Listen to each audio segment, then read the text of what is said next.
Hello, kia ora, and welcome to the Creative Matters podcast, where we have inspiring conversations with artists from Aotearoa, New Zealand. I'm your host, Mandy Jakic.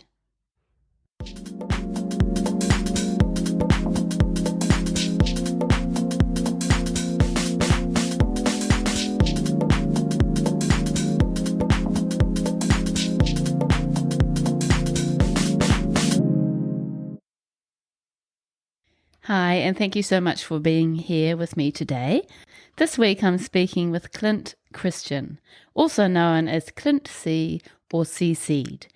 Clint is an award-winning contemporary New Zealand artist based in Hamilton, New Zealand. His graphic style, themes and mediums reflect his personality: fun, bright, shiny and often nostalgic, with a love of all things 70s and 80s. Clint initially gained a really big following with his animal pop portrait series Animal Instinct during 2020 and 2021. He's recently developed a new collection of work called Retrovision that dives into his youthful nostalgic memories of the 1970s and 80s. Clint loves making people smile. In this episode, we talk about his journey from architectural designer to full-time artist and how well received his work has been, right from when he started painting only 6 years ago. He talks about a pivotal light bulb moment in 2018 after a tough year when he decided to leave his job and start creating, even though he initially didn't know what form this would take. We discuss how he once thought he wasn't creative because he would draw what he sees, and he didn't feel like he had his own ideas. Ideas is definitely not something he is short of today. Clint has a very entrepreneurial approach to his art career. He talks about some of the tricks and techniques he has for promoting and selling his work, connecting with artists and gallerists, and building a loyal following. He unpacks his painting and sculptural practice and goes into really fascinating depth about his process, from sourcing and using resin and how he builds his pieces, to the way he transfers the text in his title deed series and his favourite paints to use. You can meet the lovely Clint and see his work at the New Zealand Art Show in Wellington, which is coming up this King's birthday weekend, May the 31st to June the 2nd, 2024. Good morning, Clint. Morning, Mandy. How are you? I'm very well, thank you. Good. Thank you so much for coming all the way from Hamilton in the Waikato.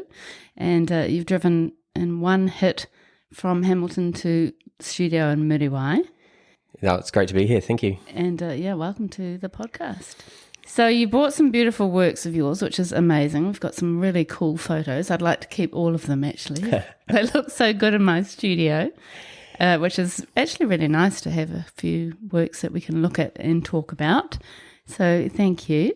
So can you take us back to your childhood, Clint, and tell us how it all began? Okay, we'll go way back 50 years because I've just turned 50. Yes, I was born in Hamilton, but when I was 3.5, we moved to a dairy farm up in the Kaipara Harbour, a little place called Tapora, which is sort of 40 minutes from Wellsford. Spent most of my childhood there till I was about 11.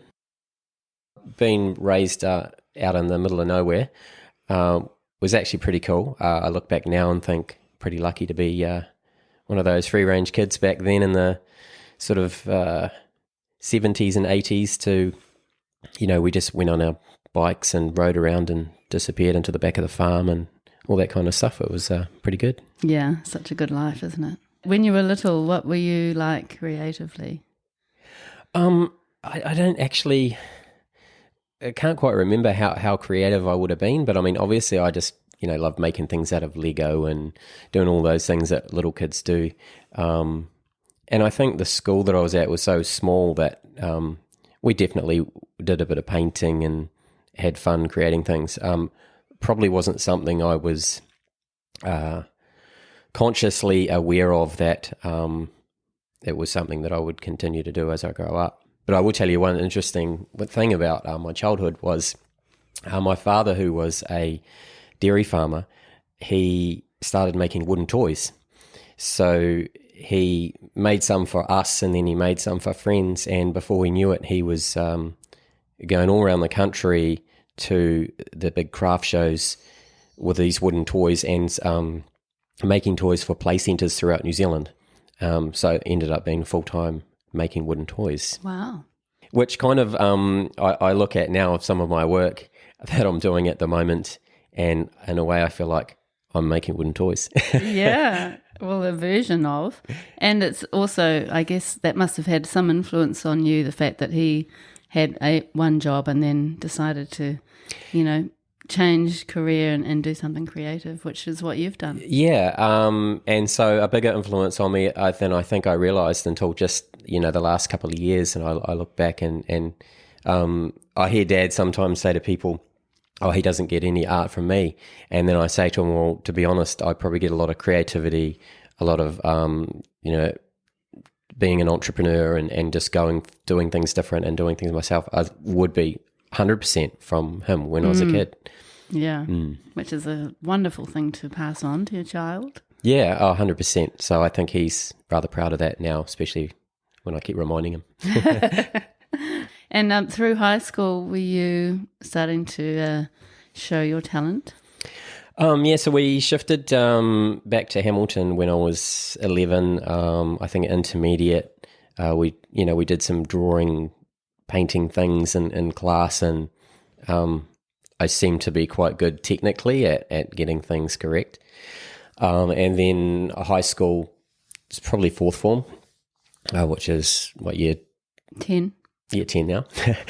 Yeah, really started to develop and really had a passion for art, for drawing and painting. Really realism type work, looking at things and sketching and drawing things that I could see was probably my forte. And yeah, my grades were really, really good, and I loved it. I would go home at night and do projects, and I'd be drawing and painting till 2-3 in the morning, and then school the next day. Really? And then were you thinking, okay, I'm just going to use these skills in my career, or what were you thinking? One thing I think I didn't have, which I'm disappointed, I guess, is I didn't really have the teachers or mentors or anyone at school saying, this is a direction or this is what you should look at.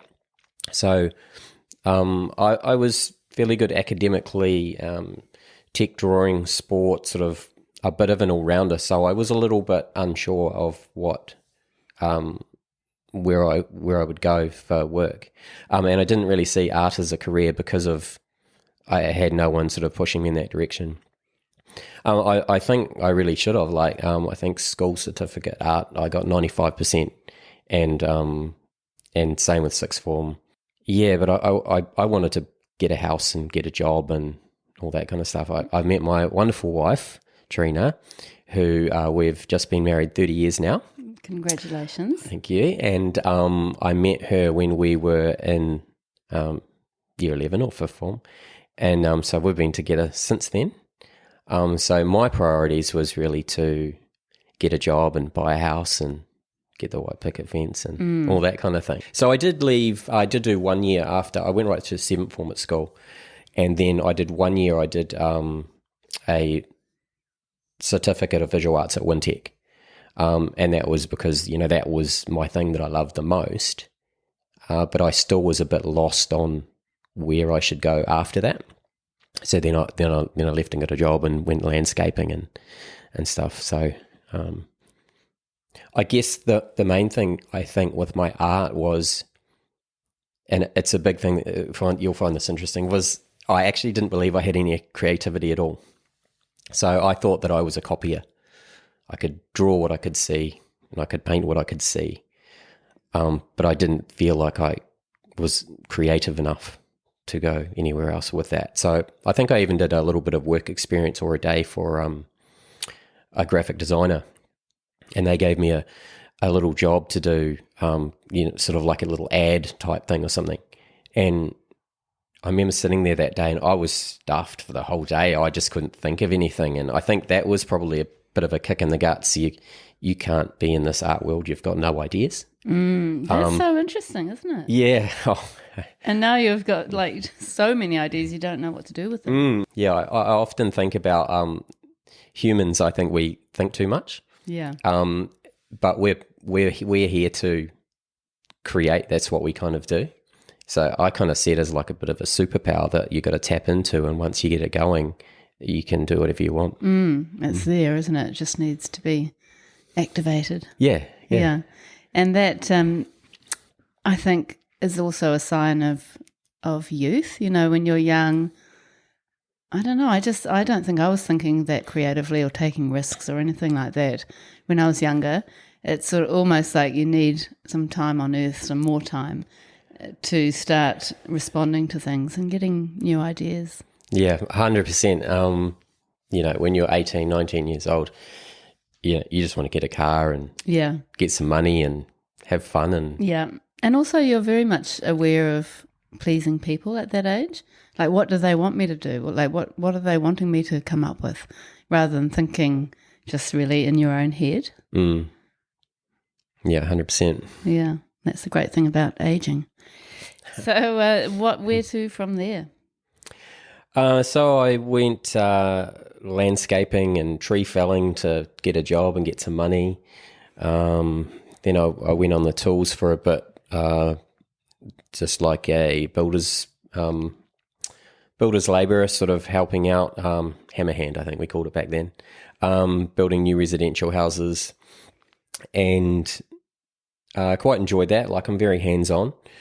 And then I think we had a bit of a economic crash, and the company that I was working for was sort of stopped building the houses, so I had to go look for a job. And I went and knocked on the door at Carter's, and they sent me down the back. That's a building merchant. And they sent me down the back and said, I'll go and ask the guys that do the pre-cut. So I went down there and they said, yeah, you can help manufacture frames. So I was doing that for about a month, and then I said to the boss, I looked and saw how they were designing the frames and trusses, and said, oh, I can do that. I'm good on computers. They said, oh, you come up and have a bit of a play. And sort of after about 3 years, I was the head draftsman designing trusses for houses. Really? And then I did that for about 3 years, and then I actually bought a Hire a Hubby franchise. Did you? So it's interesting looking back, isn't it? Yeah. So I decided that, be your own boss type thing, like my dad was. I wanted to have my own business. And the Hire a Hubby franchise sort of had just released in New Zealand.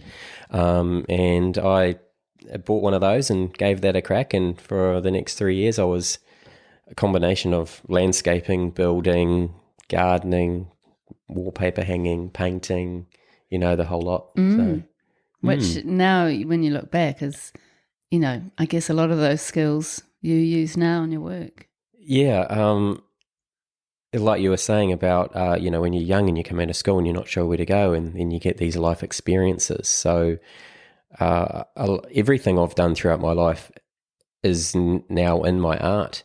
And yeah, when I decided to really get into my art again, I didn't sort of realize as much that you can use those skills. And they weren't meant to be. I didn't think I'd be doing any kind of building type work with some of the wall sculpture stuff that I do. But it just creeps in. It's just like, oh, I know how to do that. That's a good idea. Let's do it this way. Yeah. It sort of creeps in by osmosis almost. Yeah. But then it also probably, that experience is helping you to get to that point with your ideas in a way. Yeah, I think so. Yeah, you probably think of things a little bit differently than the average person would that doesn't have those skills. So it's just happens, yeah. Yeah, so after I did a bit of repping at Placemakers, a friend of mine was starting up a new building company and needed a draftsman. And I had actually designed my own house and built that while I was working at the pre-cut. And I thought, okay, I can do drafting. So I sort of said, yeah, I know how to do it and know how to use a CAD program. And but I really had sort of hardly any idea, to be honest, but I could do a bit. And back then you could draw a set of plans for council over like 2-3 pages, whereas now you've got like 30 pages of working drawings and things. So I was self-taught again, like everything I've done's been self-taught, and started drawing plans for this building company and ended up architectural drafting for I think 14, 15 years, mainly for small building companies. I think I made 100 plans for one company, and then people would come in and they'd choose it, and you'd move walls around and change it a little bit to suit their needs or the site that it was on. And I was employed for probably 12 of those years, and then went out on my own and did contract drafting from home for about 3 years. And that's probably about when I kind of couldn't handle sitting in front of a computer all day, every day, drawing straight lines. Were you kind of craving to make or to paint throughout that time, or was that something you'd kind of put on the back burner? I think I was definitely craving it a little bit, but it was definitely back on the back burner. I would do a painting or maybe two at Christmas and the holidays when we stayed at Waihi Beach, and I would do something for my mother or my mother-in-law, and then that was the end of it till the next year. Yeah. So it was definitely on the back burner. It was something I thought, I'll do when I retire, and but never any thoughts of it being anything more than that. And until I had a light bulb moment. Basically, the beginning of 2018, I was over at the beach. I'd had a couple of years. My mother had passed away sort of 3 years before that. I had a friend that suffered from depression and tried to take his own life 2 times. And there was a few things that made it hard. Like I often talked to, or people would see me, I think, and think, oh yeah, he's got a good job and a nice house and a nice family and all that, and everything should be sweet. But the mind plays funny tricks on you, right?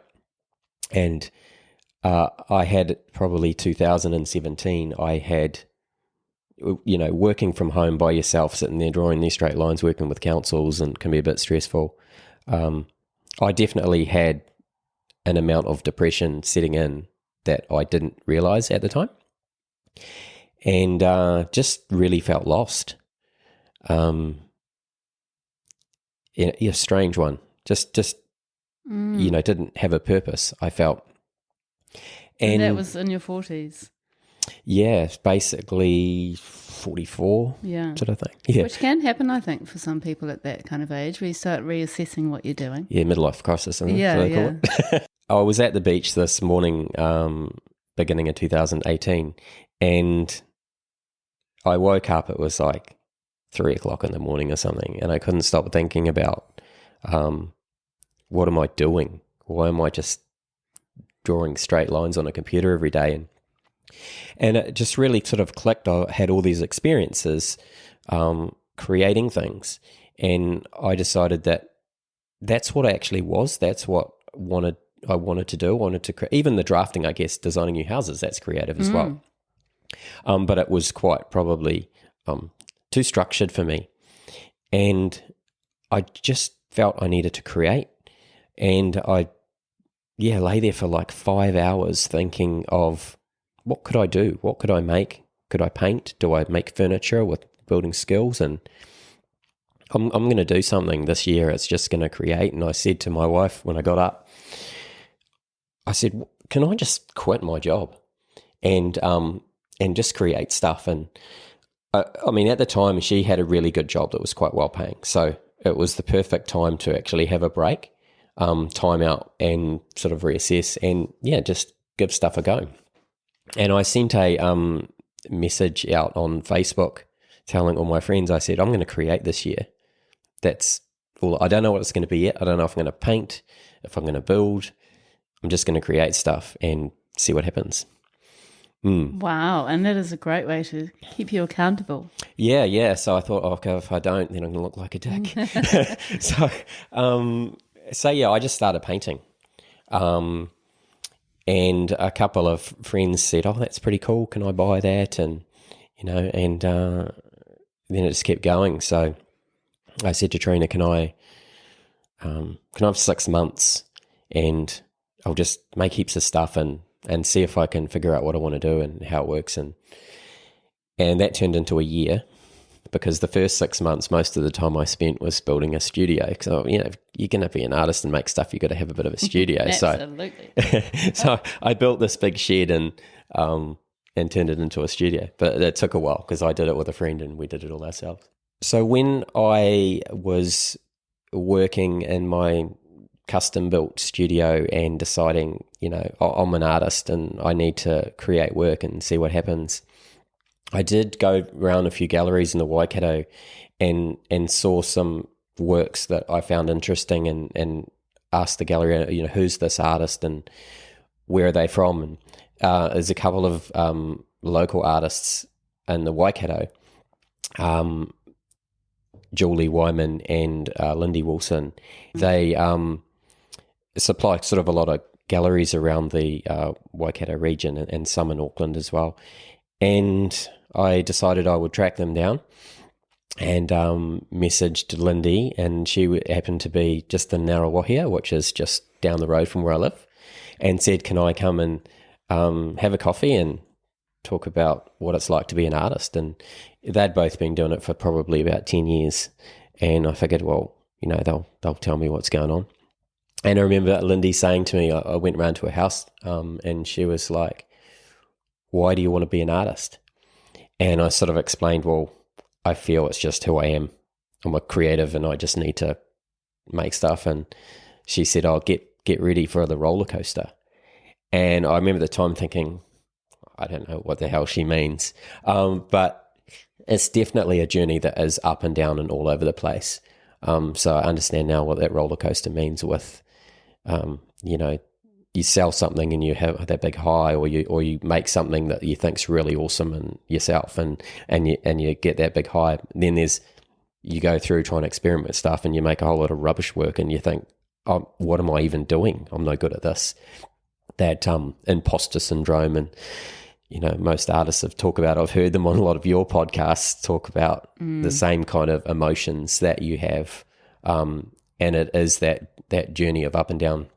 And you've just got to keep going through it and remember those highs and love those highs, and hopefully let any of the low bits just move on as quick as they can. Yeah, and see the low bits, as I said before, as part of your learning. 100%. And that's often where the success comes in the end, if you go through the hard stuff and then make modifications or do whatever you need to do, and then, come out the other side, hopefully. Yeah.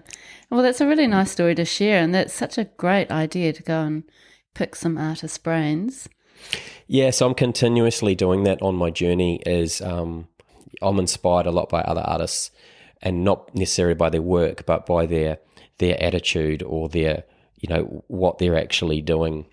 And then I'll look at that and say, "Oh, I want to be doing what they're doing, or be like them," whether it's being in shows or a certain gallery or whatever it is. So often I'll connect through social media, and we'll end up chatting, and I'll go and meet them. And it's so great how other artists are welcoming and open to share and talk about ideas and what they're doing, and help you with your business as such, just by, just having that chat, Yeah, I know. I think artists are very generous.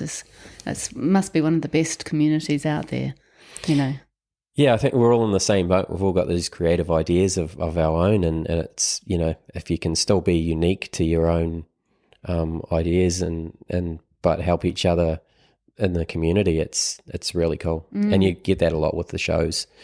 You spend 4 days at a show, you spend a bit of time talking to some other artists and getting to know them. And yeah. Oh, it's great the way you do that. So at the beginning of you painting again, did you go back to what you were, more familiar with and felt successful at when you were a teenager? Yeah, I think so. Like, as I said earlier, I could, things that I could see, and felt like I was a copier in a way. And so at the beach, we were there, and I started taking photos of things that would inspire me. And we were going out fishing one day, and we were cruising down the channel, and I saw the seagull up on top of this. It was like a big red basket thing, but it was one of the entrance sort of things for the harbour. And I took a couple of cool photos and thought, let's paint that. And it was real bright and colourful with this big red basket thing the seagull was on. I did that. And then were you thinking, this is feeling good, this is me? Yeah, I mean, I think as an artist, for me, that one of the best feelings is when you finish creating a piece of work and you get to the end and it's what you imagine, which just doesn't always happen. And we all have this part during the process when you're the middle of the way through a painting and it looks like absolute crap. But if you can keep working through it and you get to the end, that little end bit's magic, Yeah. And for me, it's more about, that's the biggest buzz I get, is creating something and getting to the end, and it's what I imagined or hoped for, and I'm proud of it. Yeah. And your work has gone from that. You were doing, birds and other things like that were very realistic and painted. And then it sort of went into the Animal Instinct collection, didn't it? Is that where that started? Yeah, so how it happened was, the end of that year, I went into a gallery in Gordington, just out of Hamilton, called the Mandarin Tree. And I took in that seagull painting and said to Claudia, the owner of the gallery, would you have my work in your gallery? I'd actually been to a couple of other galleries and just sort of asked questions, and they'd kind of sent me away. So I had that kickback to start with. But Claudia was like, I really love that painting. But I don't want just one. She said, will you come back and have an exhibition and like 10 to 12 pieces? What? And I'm like, oh, yeah, sure, why not? How good is that? Yeah, so that was from never being in a gallery to starting off with a hiss and a bang. And it was September, and she said, well, we can either have it in beginning of December or we could have it in January. And I said, oh, let's go for the beginning of December. So I had something like 10 weeks to do 10 paintings. And I just went home and just went for it. And I decided the theme would be birds. Basically, the seagull was the first one, so I'd do native birds. So there was tuis and kias and, mainly birds.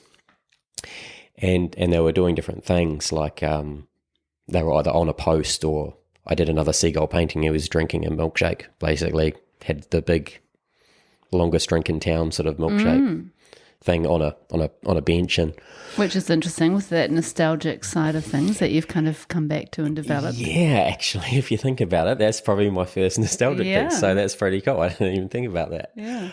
I created, I think, 10. I got to 9, and I had a week to go, and I had these 9 different paintings of these birds. For some weird reason, I had this sort of dream imagination of painting sheep, which is definitely not anything to do with birds, but I wanted to do something that was a bit different, something that was a bit unique.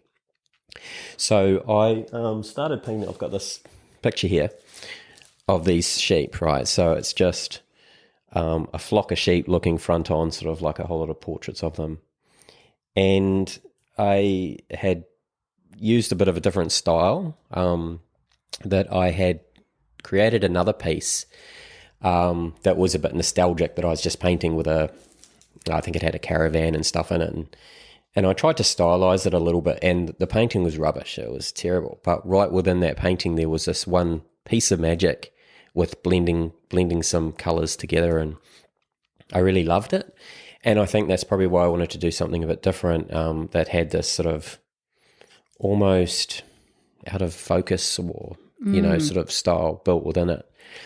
And painted these sheep, and there's this one sheep that's bright red amongst these other ones. So he just looks out of place. So kind of a play on black sheep, but red sheep. Yeah. And I really love that painting because it was unique to me. It wasn't your normal realism.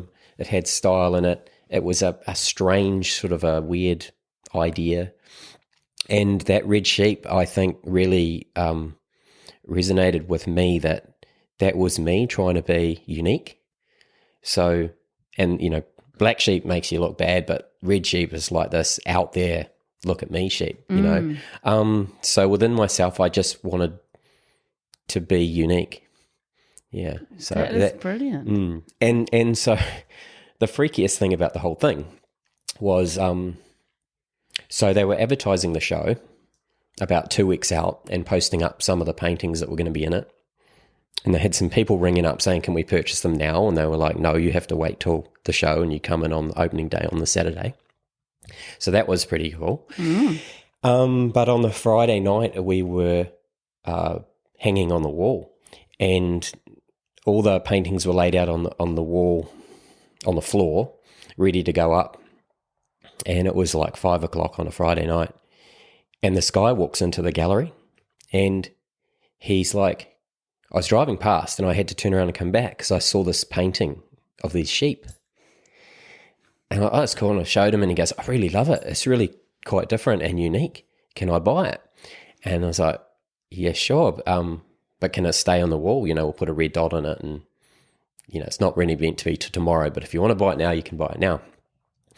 And it was one of my most expensive pieces. It was a 900 millimeter by 600 millimeter, and it was $1,500, I think.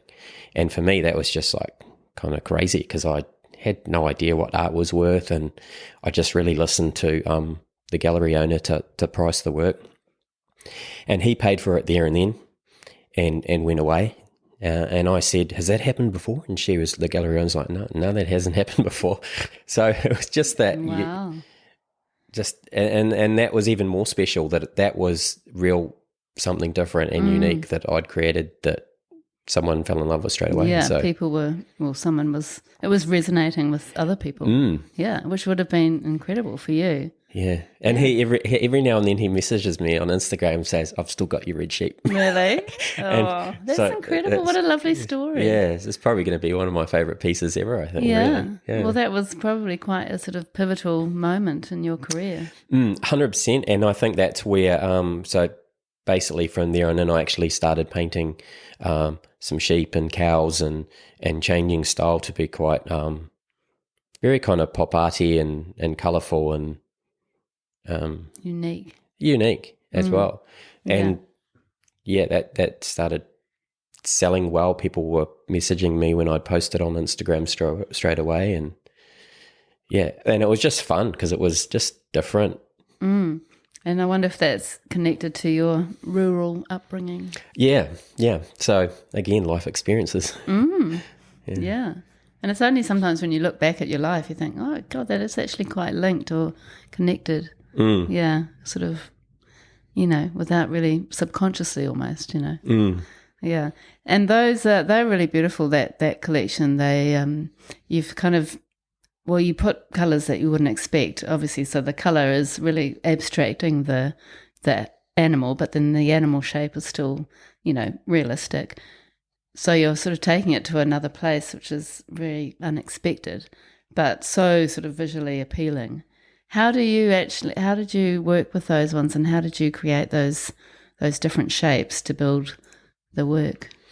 I did a little bit of work on the computer with photos, where I just turned them, like I had a photo from somewhere that I would turn black and white, and just really show that contrast between light and dark.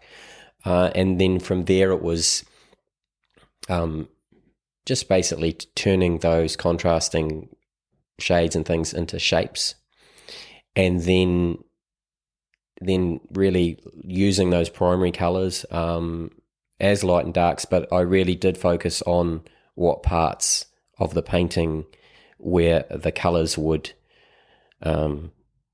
be complementary or not with each other. So often I would really sit back actually and look at it for a long time and decide which areas were going to be certain colours. It wasn't just colour it in kind of thing. There was actually a lot of thought in the process. And there was times where I'd be halfway through a painting and I'd end up painting over colours because it just wasn't working. Yeah. And in your process for that, you have quite a thin black outline around the shapes mostly, don't you? Yeah, so a lot of those were sort of painting those lines and those shapes first, and then going back with the colours and working them out as I went. It's such an effective technique, which does feel very unique. Were you looking at another artist who did anything similar? I think I'd seen a couple of things maybe on Instagram or something from some people overseas it wasn't really similar, but it kind of had the same feel, I guess. Yeah. That was sort of inspired you to come up with your own version. Yeah. And I think and from that red sheet painting, they're kind of blocky in a way, but it was really just bringing out that more defined black line with them to make them more sort of graphic. Yeah, they are very graphic, and they're very sort of pop art feeling also, aren't they? Yeah, but still sort of retain, well, I was going to say a New Zealand feel, but I guess it's not, the animals aren't all New Zealand animals. No, they're not. I guess one of my most favourite ones, though, was one called 007. So he was a sheep. It was basically a portrait of the sheep face, but his ear tag was 007. So he was James Bond 007. And, yeah, very popular he was. Yeah, I love him. And I love how you've got the primary colours there, but also some pastel colours and pastel pink. Yeah. Well, they all seem to have so much personality, don't they? That's the interesting thing. Yeah, and that's what I liked, trying to bring out that personality within the animals to make them fun and interesting, you know, and like the Highland cows with their sort of swagger and their wavy hair, and and the chicken. Is that Angry Bird? The Angry Bird, yeah. Yeah, a little story behind Angry Bird. So he probably didn't look that angry when I was starting to create him, but I actually had, halfway through that painting, I had a melanoma scare, and I had to go and have that cut out and removed, and so there was a period during that painting that I was under a bit of stress, and I guess I was sort of angry myself, and that really came out in that painting. So that a unique story behind that one that really, I recall.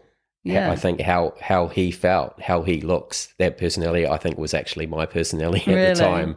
Well, there you go. You do keep appearing with the red sheep and the angry bird, and yeah. It's taking sort of snapshots of your life and moments in time, isn't it, in a way? It's quite interesting how art can incorporate your emotions at the time when you're creating it. Without even realising. it was something that you wouldn't think that would necessarily have your own personality in them, but they do. Yeah, and that angry bird, it's such a unique sort of interpretation of a chicken. I mean, they seem to have a bit of there's a sense of humour about them, isn't there? Yeah, I guess so. I think so. And again, I've got a bit of a quirky personality when you get to know me, so that's there as well. You can see that. I just like to have fun, you know. Yeah. Don't take life too seriously. Great, that's good advice. And so, how did that collection? How was it received? Extremely well. I even started doing some prints as well, but then in the end, I felt like I just wanted to create original work that was a bit more sort of exclusive rather than having it here, there, and everywhere. So I stopped doing that. But yeah, probably one of the turning points was the Auckland Art Show in 2020. It was meant to be a show at the Cloud at the Viaduct, and during COVID it got canned, so it ended up just being an online show. And so I had to enter that and got accepted to be in there, and that was the first kind of show that I'd ever done, but it was online, so no idea how it was going to go. And I think in the first 2 days of the online show, I think I sold 5 paintings of these animals. And so that was pretty cool. Yeah. Just gave me a buzz that it was, people liked it and it worked. And And they would translate quite well into prints, I imagine. Yeah, they do actually. I think I still have some in a gallery over in Whangamata where they're just sort of A3 size prints that people can frame up. And And are you working on that collection at all? Are you dipping back in, or have you left that behind? It's probably left behind at the moment a little bit, although I do have a gallery, Athol Gallery down just out of Queenstown, where I did say to the owner that she could be exclusive for my animal works. And that was I'd kind of moved on, but I said, if you want some, I'll send you some and they'll be exclusive. And I sent 3 down there and they sold one just recently. I haven't done any since. So she wants more and I probably will, but it's really hard. Like, it's almost also like that first gallery that I did the exhibition in, and it was all those native birds. And Claudia wanted me to sort of continue doing that type of work as well. But I'd sort of moved on to the animals a bit, and it's really hard I just wasn't motivated for it to do the realism stuff. I was just too busy having fun doing what I wanted to do. Yeah, which is so good. And it was everything you did. It feels like every collection or every new work that you trialed has just gone down so well. Yeah, I'm so stoked and grateful for that people love it, and want it in their homes. Being able to continuously experiment and come up with ideas, mainly because you can afford it because people have bought your work, so you can move on, is just a blessing. So I'm grateful for that every day. I just love people that buy my work. I just want to give them a big hug, Yeah, it keeps everything going, doesn't it? Yeah. And it's really interesting.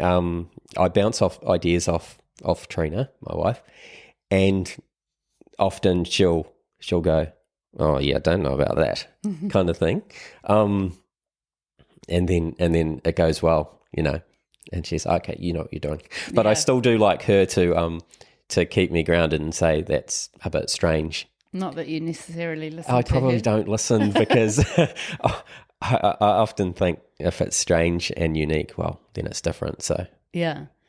So just finishing off with the animal instinct work, there's a little cool story.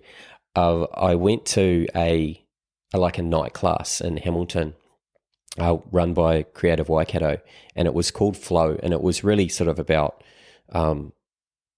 business development as such, and I really try to run my art practice as a business and in all aspects where I can. And so I was trying to get some kind of direction of how to be organised as a business. And I did this course and it was really cool. And at the end of the course, they said, right, we want you to write a letter to yourself and imagine where you are in 12 months' time. And you write this letter and this is what you want to achieve. And I'm okay, what do I do here? I knew that the Auckland Art Show for the following year was going to be coming up and that I was invited to it. And because I'd done quite well in my sales on that online one, I was allowed to be a top 10 artist. And so they have 10 artists that have a piece each on the wall, and that's what gets voted for the People's Choice Awards. So I wrote this letter to myself and I said, I'm going to be in the top 10 at the Auckland Art Show and I'm going to win the People's Choice Award. And then this letter turned up in the post about 4 months after. And I read this letter and it said all these different things, where I was going to be in my art journey. But it had this bit at the end about this winning this People's Choice Award. I thought, oh, crikey, shit, I better do a good piece for this. And I painted this big French bulldog, and it was 1.4 meters tall by 1 meter wide. And I really like it. It's pretty cool. And it was on that wall for the show, and everyone kept coming up to my stand and saying they loved it and they voted for it. And then at the end of the show, they read out the prizes and I won People's Choice. Wow. And I cried like a baby. So it was a real, it was really special for me to to have put something out there and achieved it. And everything I do is always putting those goals out there, or just deciding that's what I'm going to do and just make it happen. Yeah. Come hell or high water. Pretty much, yeah. So, yeah. Which is such a great way to be, isn't it? And, you know, I think when you set goals for yourself like that, I mean, I do that with myself.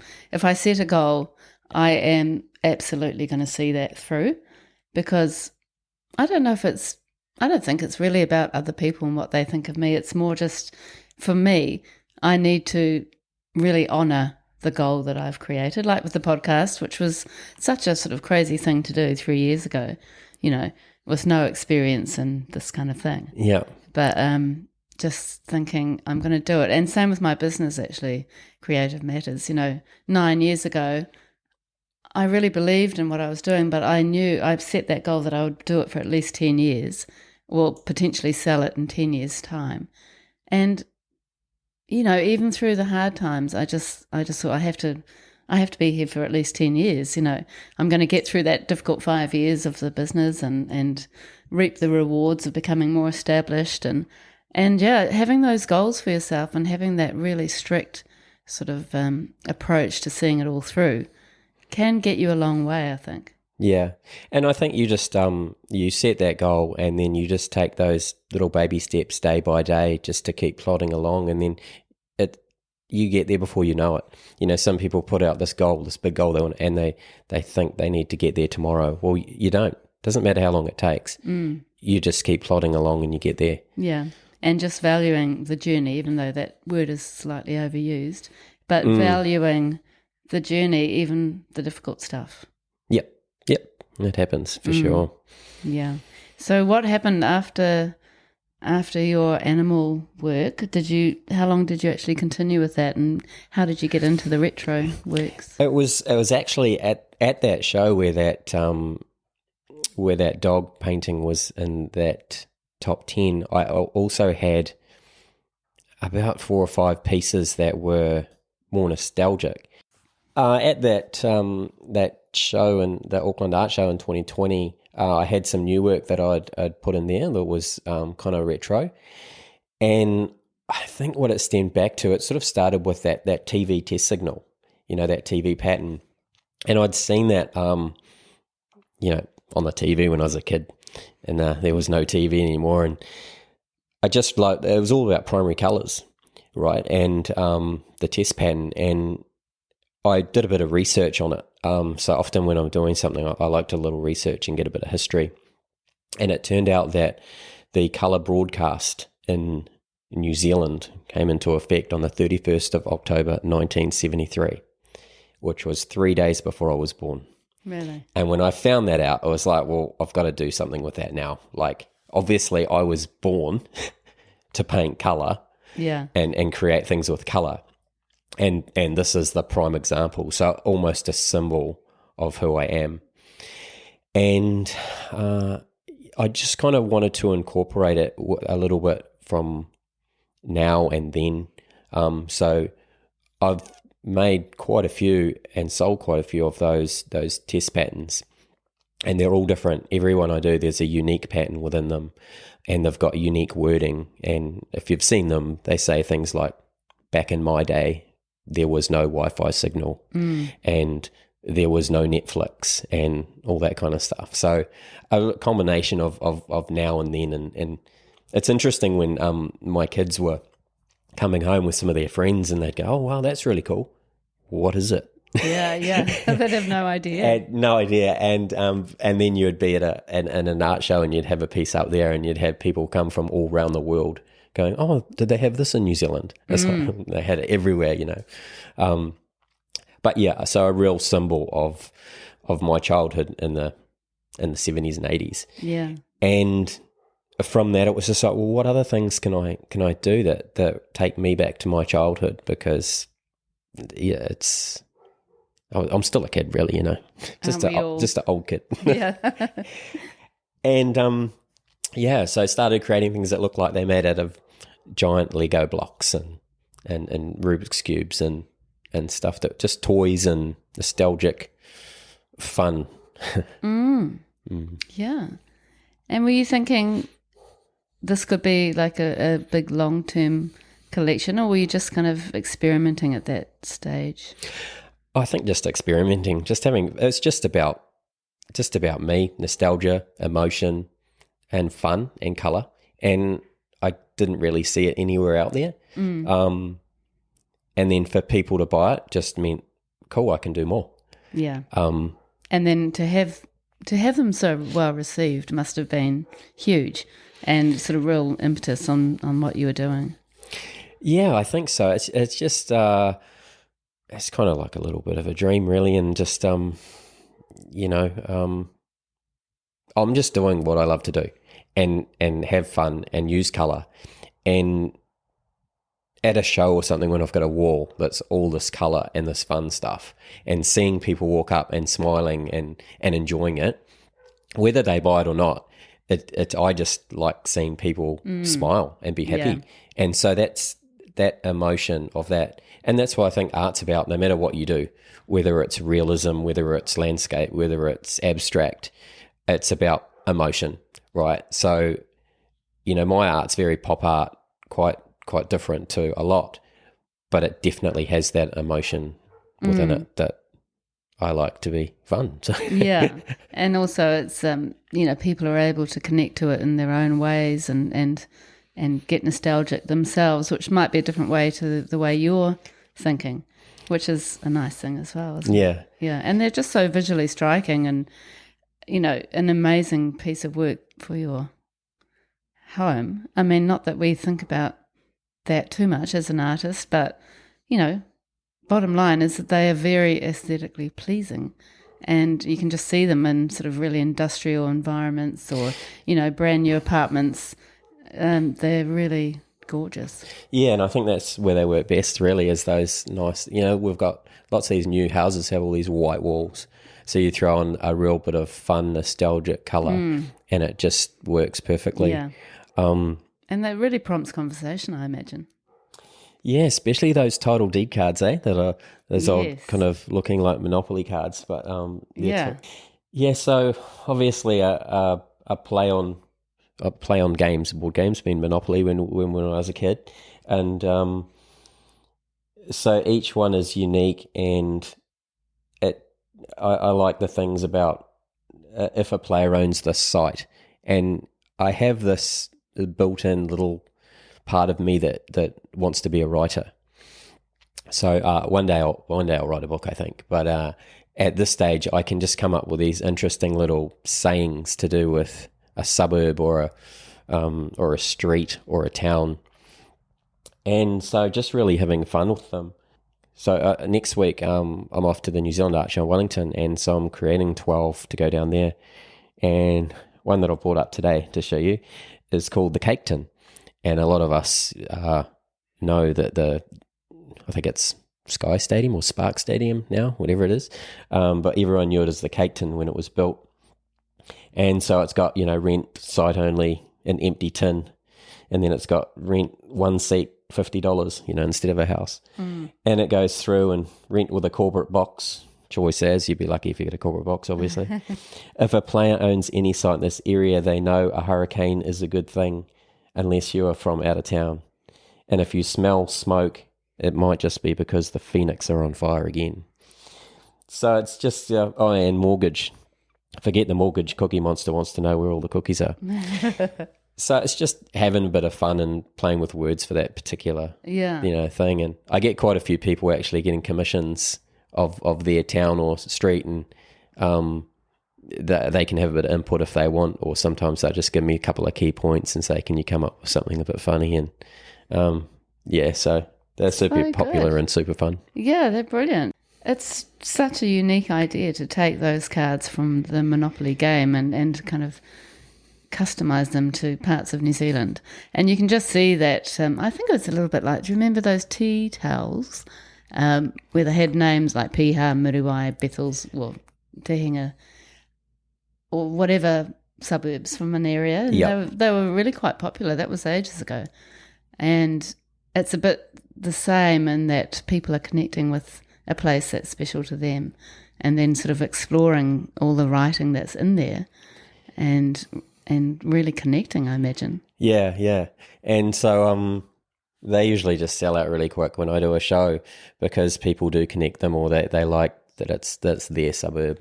And generally I'm only doing one of each suburb or town or place. I'll probably do a few more of like Auckland or Wellington, the cities, but again, they'll always have different wording. Yeah. Always mix it up so they're thoroughly unique. And you could still do suburbs within Auckland.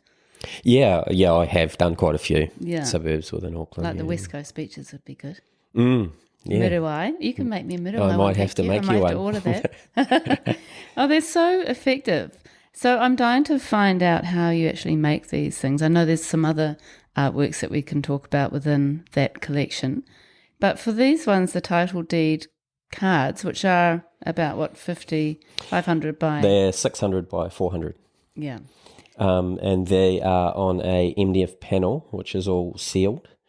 And then I actually come up with the design itself on a computer. I digitally make them. And so if I'm doing a custom one for someone, I'll do like a digital draft first and get them to okay it before I do the artwork. And the way I do it is actually, it took me about a year to get it right. So it's kind of like an old-fashioned manual printing method where I print the text in reverse and I glue it on with PVA, and then I wet rub it the next day or a couple of days later, and it takes off all the paper and just leaves the ink impression. And the theory behind that was to have it look sort of a little bit rustic and a bit nostalgic. So the words, the more you rub, the more it can take the ink off and have that weathered type look. And yeah, the first I'm up to nearly up to number 80 now of these. And the first 10 were probably over the top, nostalgic, rustic. It took me quite some time to get the right method. So they actually need rubbing probably about 3 times over 3 days. Wow. To do it slowly, or else you can just rip off too much of the ink. And then the ink is transferred, and that's the ink. Yeah, so the ink's within in the glue when you do it. So you just just glue the words, and it just sucks the ink in and leaves that, so it takes off all the paper.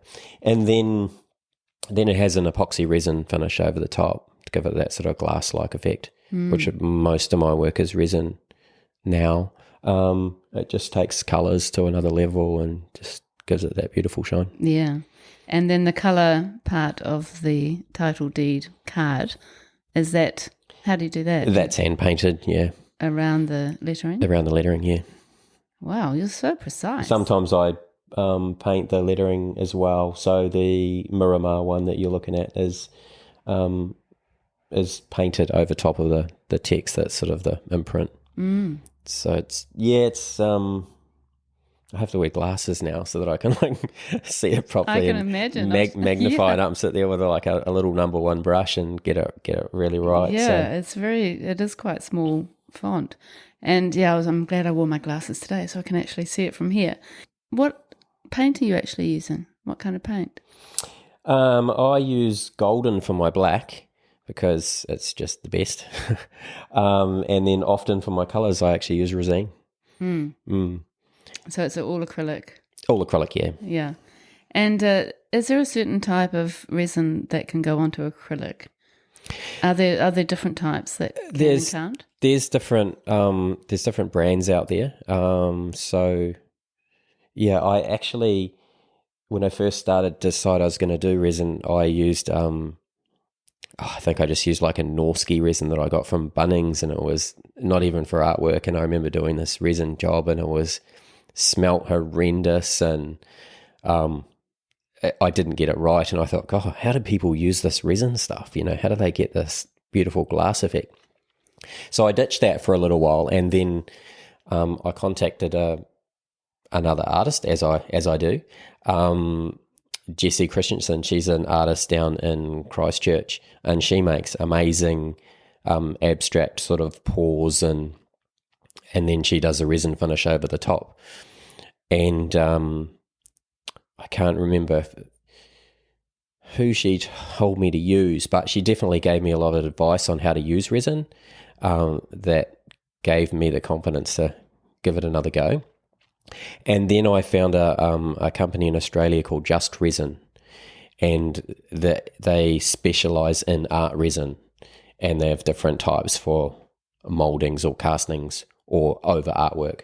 And so I import my resin from Australia and buy the 10 litres at a time, and it's quite expensive stuff, but it's specifically made for art coatings and stuff, so I just want to invest in good quality product. Yeah, and I guess the sort of archival qualities are pretty good. Yep, and it's very low odour, and its UV resistance is really good, and I still wear a mask just for the breathing, but it's actually, you can't smell it, like, so it's what does it say, VO2 or something, rather, what the stuff that's in it that's not good for you, it's like really, really low in it. So that's good. Yeah, that's great. And it just has such an incredible finish. What are some of your tricks that you've learned over time? Yeah, I mean, it's a kind of the product that you've got to pour and make sure you get no dust and things in it, and then cover it and leave it. So in my studio, I have a big fold down. I used an old canvas frame that's like 1.2 by 1.5 meters, and then I've wrapped it in plastic, and it comes down the sides. It's actually hinged to the wall, so, and it has this little string sort of, so number 8 wire sort of mechanism, and I resin my work, and I use a little torch to get out bubbles and things, and then I sit there and use toothpicks. If I can see a little hair or anything in it, I'll get that out, and then I slowly lower down this big, basically, lid and put it over top and leave it till the next day. Wow, and it's dry within 24 hours. Yeah, it's good hard in 24 hours. That's great. And the blowtorch is like a heat torch. It's just the heat, that helps any bubbles, because it has all these little bubbles in it, so it just brings them out and gets rid of them. Such a great technique. I've seen that quite often on reels. I'm like, oh, it's an interesting technique. Yeah. Yeah, brilliant. I think I saw one of so you talked to Sally Bulling a few weeks back, and I saw one of her reels, and she had one that was, it looked like a big flamethrower type of thing as well. And the one I use is more of a little can, almost like a cooking blowtorch, right? Little hand one. Yeah. Probably has a bit more air movement. Hers is probably better than mine. It looks good anyway. But yeah, it's kind of cool. So interesting. And I guess you went through a sort of experimental stage of making mistakes, or developing your actual process. Yeah, and that's what it is. It's just you learn as you go, and things get better, and you either get quicker at it or you come up with a better method of doing it. Just like with those Total D cards, that rubbing. I thought I had it right, and then 6 months down the track, I was like, no, actually, I'm better to do it a different way. And so I'm continuously finding better ways of doing things that either get a better finish or just make it a more productive process. Yeah, I can imagine. And your Lego blocks, how do you create those?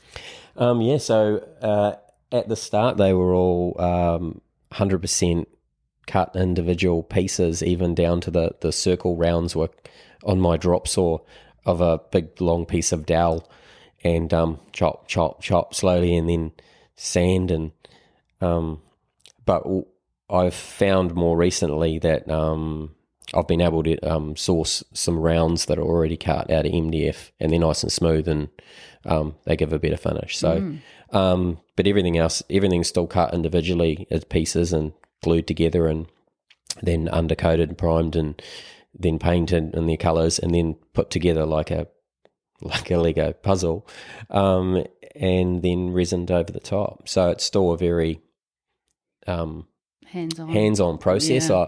I've had people come up to me and go, "Oh, do you use how do you make a mold, or do you have a CNC machine or something, cut out all these pieces? And I'm like, no, and they quite like the fact when they look up close that there's imperfections that you can see that are, they're not perfect. They don't all come out of a machine. Yeah. Which I like. Yeah. And then you glue them onto, sometimes you glue them onto the round or whatever it is, the MDF on the back. Yeah. I wonder if you will end up using some machines like CNC or laser cut.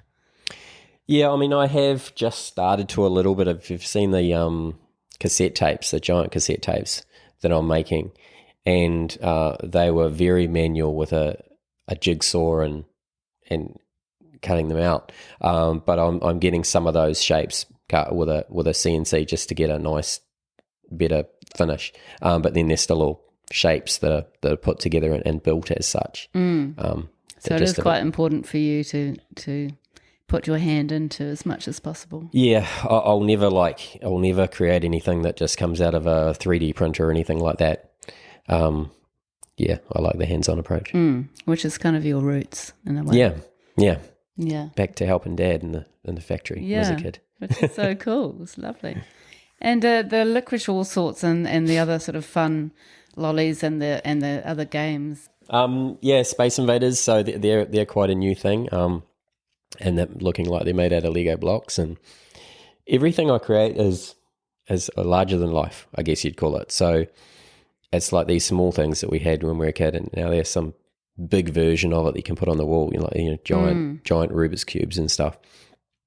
And the licorice all sorts. So I sort of sat down and I thought, okay, nostalgia, what are the things I loved as a kid? And it was like games, toys, television, music.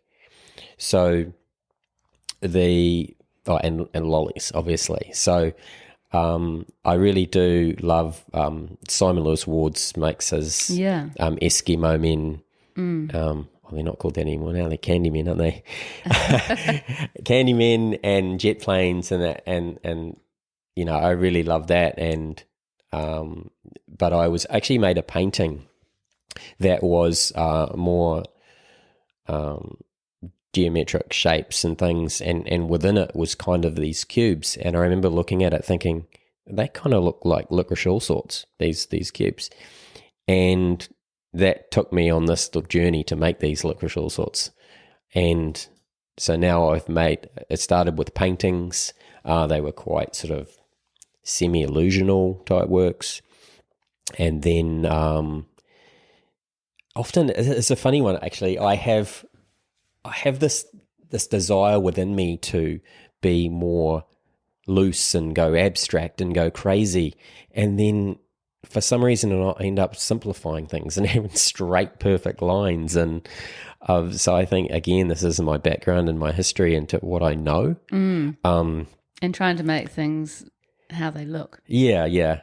So I do have this desire down the future to go in a completely different direction with stuff, but I am enjoying making things that are real. So the licorice all sorts got simplified, and now the ones you've seen that you saw at Flagstaff Gallery were these just small, I call them all sorts singles. So they're just a 30 by 30 centimeter square of like one looking licorice all sort, and you can buy just one. And it's an affordable sort of price as one little piece, or you can put four of them together and make them a sort of artwork with these bright colours of the yellow, pink, green and orange. And they're so beautiful. Oh my God, they look incredible on my desk. But I will let you take them when you leave. You're looking at the little cube ones. They're basically a 90 millimeters cube. So they look like sort of giant licorice all sorts sitting on the desk, and I do really love them, but they are so time consuming. I'm probably not going to make too many of them. Shame. I've probably made about 20, and I've got 4 sets to drop off at Flagstaff Gallery today that are already pre-sold, and I've got 8 sets at home that have people's names on them already. So wow, they're nice and they're cool, but they're very time consuming. Yeah.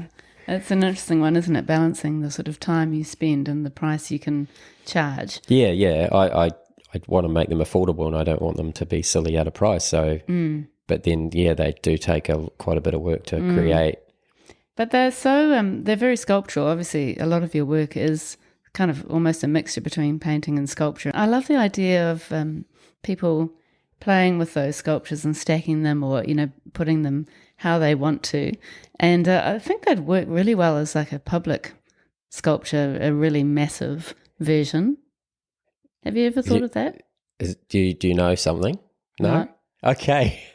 Yeah, so I have got in the pipeline so Art in the Park in September, and they have the sculpture walk. And so I have put forward for that to do a sculpture of giant licorice sorts. Really? Yeah, so it's in the head. I've got two different ways that I'm thinking of doing it. But we'll see how that pans out. The big thing is being an outdoor structure and how it's going to cope with the elements and that kind of thing. So I'd like to have a resin finish on it, but resin doesn't do so well in the outdoors. Oh, really? So I might have to investigate. There must be something that boat builders use. Oh, yeah. That could work. Yeah. Yeah, well, they do use... My husband, he's the resin guru also. Okay, sweet. Oh, you're going to have to get him to message me. Yeah, I will. Yeah, so, yes. So, more and more I do, the more I sort of think about sculptural elements of things and how I could do something giant that could be outside. And I love the way you play with scale, but then also it just feels like there's so much potential in what you're doing, not just different ideas and different things to make, but then different places to take some of the work you've already made. Yeah, I think so. So it's a hard one to decide on where I want to go and what I want to do. So I guess we'll talk about that later. But How exciting. What a great position to be in. I was very lucky to pop into Flagstaff Gallery in Devonport when you were having your show. Unfortunately, I missed the opening, but went and had a look. And it actually was a lovely time to go because nobody else was in the gallery, weirdly. So I had all this lovely time to soak in your work. And that was a huge show, a really massive solo show. Yeah, so I always try to plan things sort of well in advance and try not to rush into stuff too much. And I had focused on having a representation in Auckland for a little while. I always don't really approach anyone until I think I'm ready myself, which can be a hindrance, but also, I think you know when it's right, and then hopefully they say yes. And I was fairly confident that so Carrie, who owns Flagstaff Gallery, she's just the coolest person. I call her a box of fluffy ducks because she's just so fun. She had invited me to be at Art in the Park the year before, and so I was hoping that meant that she liked my work, and it went really well at Art in the Park. And so I thought, okay, hopefully she'll represent me in the gallery. And I went in and we sat down and we had a chat, and I said, well, can I start off with a solo exhibition to sort of launch my work a little bit in Auckland? And she was like, yep, no, that sounds great, we'll do that. And before that, they had a group show with a whole lot of 90 artists it was. That was in December, one piece from 90 different artists. She said, if you can do that first, so you've had a piece in there, and then maybe give me a couple of pieces so that people can see that your work and that you'll be, doing this show later in February. And we walked around the gallery and she said, usually, we have this wall and a little wall at the front of the gallery was what we'd have for a solo show. And then we kept talking a bit more. I said, well, can I have this wall? And what about this wall? And then by, about an hour later, it was virtually the whole of the gallery. And so, I only like to do things big. Yeah, I can see that. So, and I had, this was back last year in about June. So I knew I'd better plan it well, but it was going to be 4 or 5 months work solely for this show. And threw all the eggs in one basket and worked for months and managed to do it. And it was, we decided to call it Leap, based around myself leaping into my art journey as such. And, a big leap for me in my career, I felt. And also, when we looked at dates, it was going to be the 29th of February, which happened to be Leap Day. Yeah. And it all panned out, and it was good. It was a very successful show, wasn't it? Yeah, and then, funnily enough, Mel Green from the AM show on TV3 had been following me on Instagram since Art in the Park, and I messaged her and said, would you like to come to the opening? And it's going to be on Leap Day and all this. And by the way, if it'd be good TV, I think it'd be good TV. And she was like, yeah, I reckon it'll be great. And she talked to the producer and she teed up that spot. So I don't know if you saw that on the AM show. Yes, I did. And that was the morning on Leap Day about this art show. And yeah. Wow, that was massive. I mean, how you just seem to have, it's going back to what you were saying earlier of, being proactive and making things happen. They came to me and we did a little walkthrough of the gallery and talked about the work. And that is a huge bit of advertising. Yeah, it was pretty cool. I think I'd talked to Carrie about advertising and stuff. She said, we can't do TV. It just costs too much. And then it was only a few days before the show opening itself. I said to her, TV3 are going to come and do this. And I teed it up and she's like, how did you do that? That's really good. Yeah, I think she was pretty happy because it was very good for the gallery as well as my show. Yeah, and that was pretty cool. So yeah, and you seemed quite comfortable in that role. Yeah, I was pretty nervous, but I think I don't mind talking to people, and if it's about my work, it's pretty easy. I tried to relax and get through it. But, yeah, you did well. And how many pieces did you actually have in that show? I think about 60. Yeah. I think there was sort of about 20, probably about 30 smaller works and then 30 larger works. Yeah. And you sold a lot of those? You around about 80% of the work sold. And so that was amazing. I had sort of put it out there that a six, financially or sales-wise, 50% would be massive. I'd be really, really happy with that. So to get to the 80% was just next level crazy. Yeah. And then you would have got a lot of commissions from that, I presume. Yeah, I did get a few, especially the title deed cards. Yeah. People like having their own spin on that. And speaking of marketing, you also had an influencer doing a reel coming into your show, Simone Anderson. Yeah, Simone Anderson. So she had been, she mentioned on her story when she visited the Auckland Art Show a couple of years earlier, she was actually like the celebrity judge to pick the Celebrity Choice Award. But she mentioned on her story that she liked one of my pieces. And so I sort of started talking to her about that. And then, a couple of weeks before the Leap show, I said to her, do you want to come across to opening night? And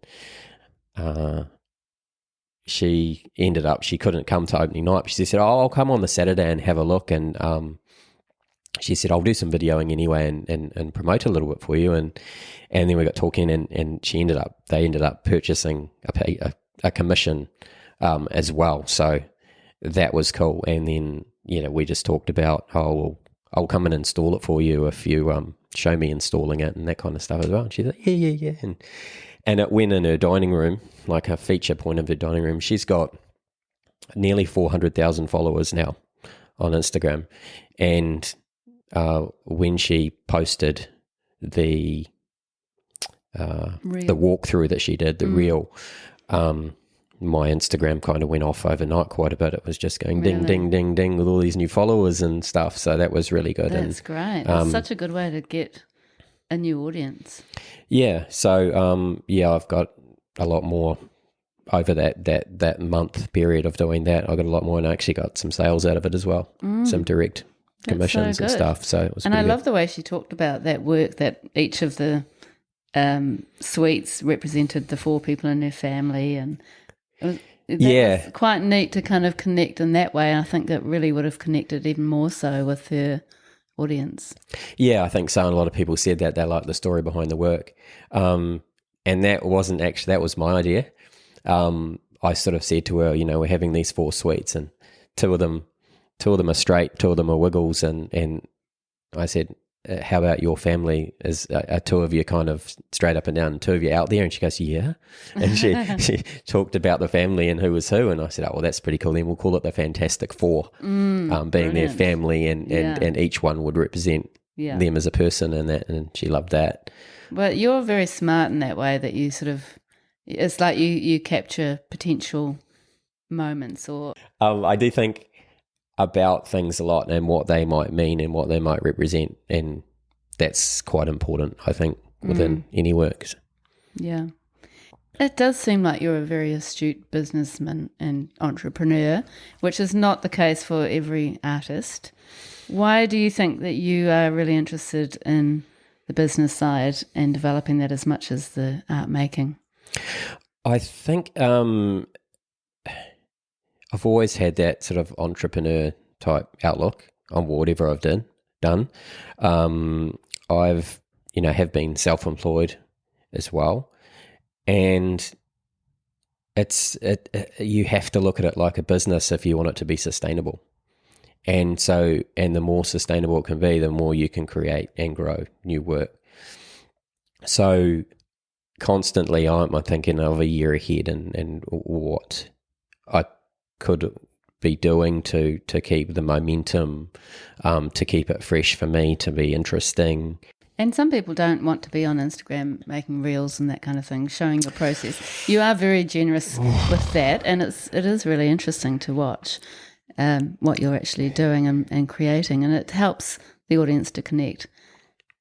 Is that something that you feel you need to do, or something that you actually enjoy? I do enjoy it, but gosh, it takes time, and every artist will tell you that they can spend time making reels and all that kind of thing, and they're not actually doing the art. So I struggle with it to that point, and often I'm sitting on the couch and Trina will say, "Get off your phone," and I say, "Well, I'm kind of working." Yeah. But it's hard. And I think I do enjoy it though. I didn't mention when I had that. So 2017, when I had that, what the heck am I doing kind of thing, I actually took a little bit of time off, and I did a paper at Waikato University on TV, film and media. And within that, we created little movies and bits and pieces. And that was, I really enjoyed that. I do enjoy that kind of thing. I loved drama at school as well. And so that creative side of film, I love too. So all my reels and bits and pieces, I watch cool things that I like to see, and then I try to work out how I can make something similar to that. That's just a bit fun and, catches your attention, and a bit of music and what it may be. So you do it very well. And do you think you actually make a lot of sales through social media? Probably maybe 10%, 20%, maybe. It's not bad. I did. Yeah, I think it's pretty good. Yeah. And the galleries, you've got the Flagstaff Gallery you were speaking about, but also you have a gallery near you. I have one called the Little Gallery, which is actually 2 galleries in the one business, at Whangamata and Tairoa. So the little beach towns as such. And Faye Saunders, who runs those, she's an amazing gallery owner. She promotes new work all the time. She messages you by text as soon as something sells, and pays you virtually, within the week and stuff. And just, great. Wish all gallery owners were like that. Yeah. I've had a couple that have, they've sold something and you find out a month later, and when you go to pick it up to change it over or something like that, and that sold, and that can be kind of a bit demoralizing, really. Yeah. Especially if you need some cash. Yeah, exactly. And are you hoping to extend yourself across New Zealand, and do you have any dreams about getting international? So extend myself throughout New Zealand. So I've doing the major art shows.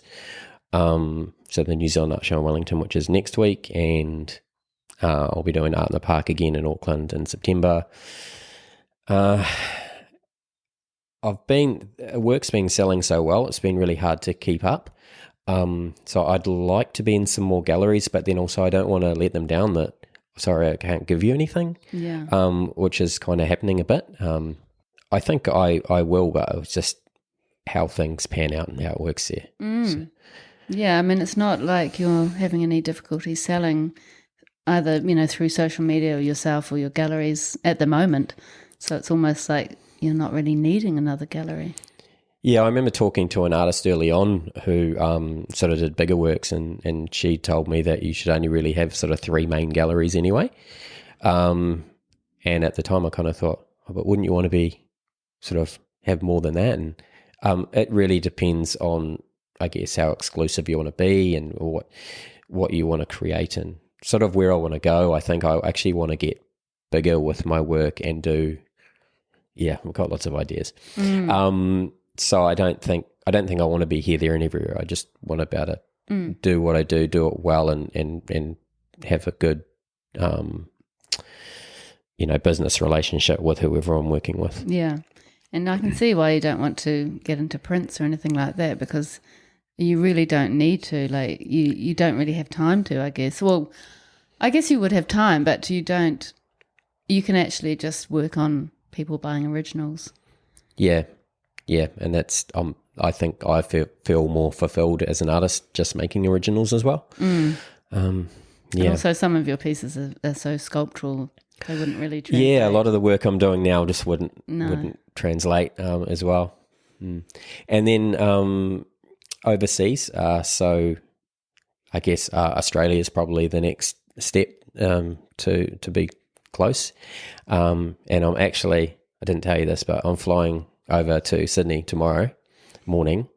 Just going to go and have a look at the other art fair in Sydney and have a good look around there. Just one, to look at all the other artists and the work, because I just love doing that, obviously.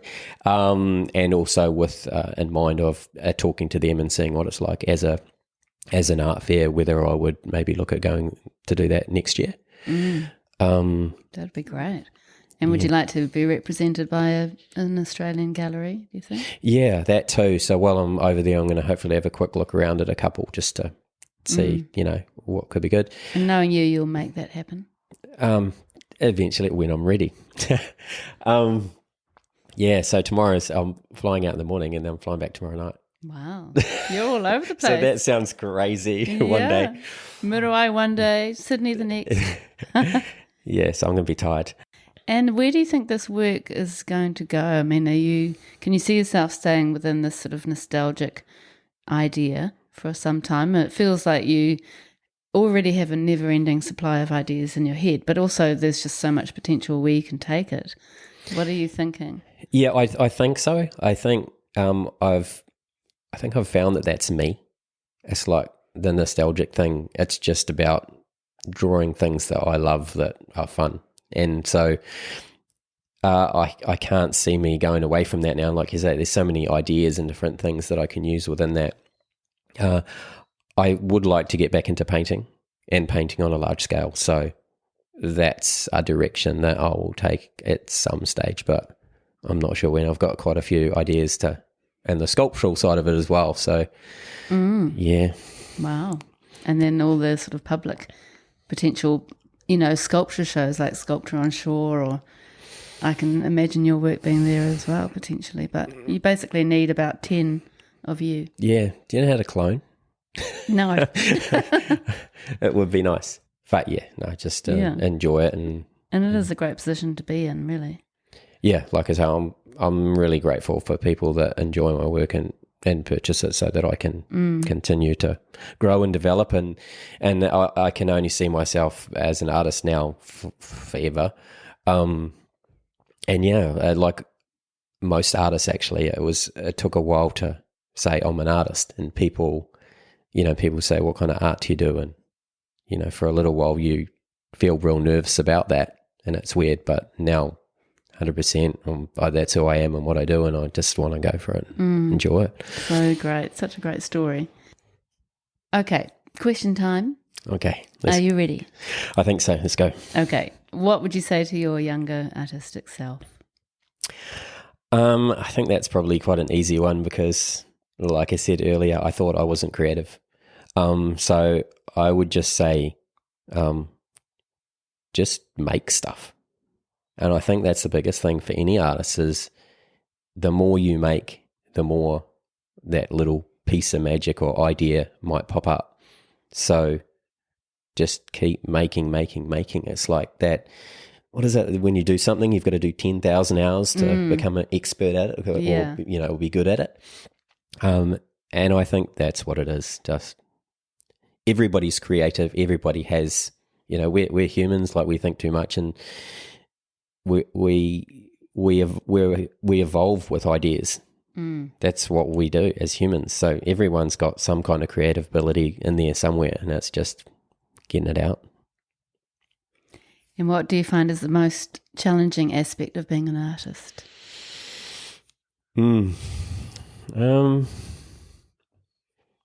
Probably time. Now that I do think about what I want to create, and I do have a lot of ideas, I just want to make them. I wish you had like a little bit of a teleport machine. You could just imagine something and it would just appear. It's in your head. You can see it. Damn it, I've got to make it. Yeah, I can imagine you would have that problem. Yeah. And what artists have inspired you throughout your journey? So when I was at school, it was all, Picasso and Van Gogh and all the art history you learn about. But I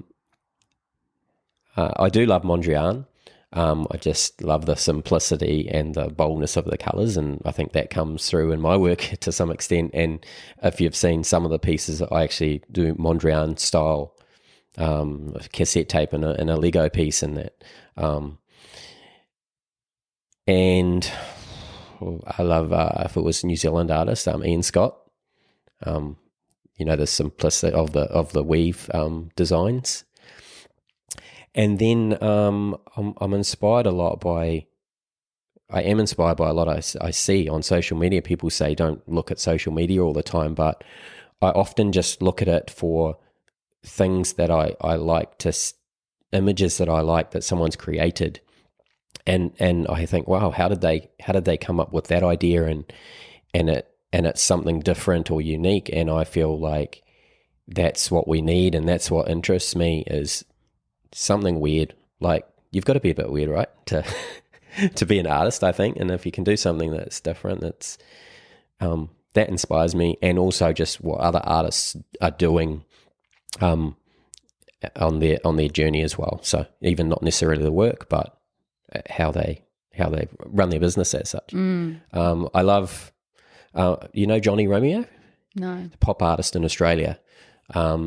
And he does these really cool, almost cartoon-like images that are really bright, sort of primary colours. But he tells stories within the work. So it'll be a combination of things that might be nostalgic, sort of mashups of different people or cultures and things. And yeah, they're quite iconic. And they have a real story to them as well. So I love that kind of stuff. And I think that's probably where I want to head a little bit is a bit more storytelling within work. And that's probably why I want to go back to painting at some stage. Yeah. And why do you make the work you make? It's just who I am, and it's having fun, and it's watching people smile. And just bright colour, fun. That's me, I think. That's you. Yeah, brilliant. Well, that brings us to a close, sadly. I've really enjoyed meeting you and having you here. Thank you so much for making the trip up. And your story is so inspirational, and the way you've kind of made things happen and the success that you've had is unbelievable. And I love the way that you're bringing in your love of writing into your work and telling these really quite personal stories for you, and then helping other people to tell their own stories. And I can't wait to see the book that you eventually write. That will be interesting. Hey, thanks for having me. Really appreciate it. And yeah, just loving what I'm doing, and hopefully maybe it might inspire someone else or all the other artists out there. Thanks for sharing everything that you share as well. And I just love art in general, so it's awesome.